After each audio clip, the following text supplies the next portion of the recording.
In a previous video, I talked about the importance of your asset management and how it can help your organization with your assets to reduce costs and mitigate risks. So today, I'm going to look at one of the frameworks, the ISO 55000 series of standards, one of the options that you've got that exist for implementing an effective asset management practice.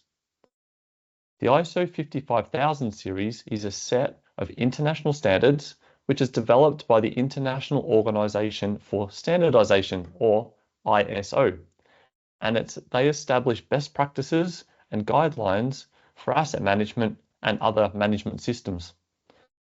So this set of standards provide a structured approach to managing your assets throughout the life cycle, from acquisition all the way through to disposal, but ensuring that the organization can maximize the value from your assets.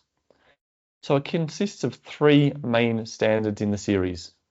The first one is ISO 55000. This is an overview of the asset management principles, definitions, terms, and sets the scene or the foundation for the other standards in the series. The second one is ISO 55001.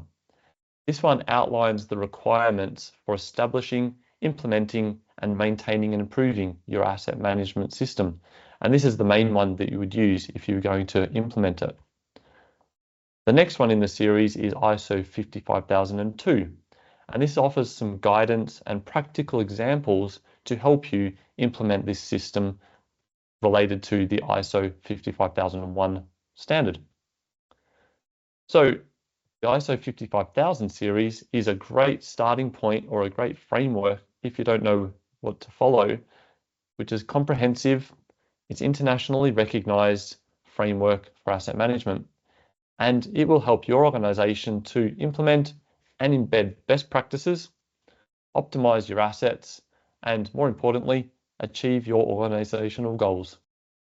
Thanks for watching. If you liked this episode, it'd be great if you could click the like button and of course, subscribe so you don't miss out any upcoming episodes. See you on the next one. Bye for now.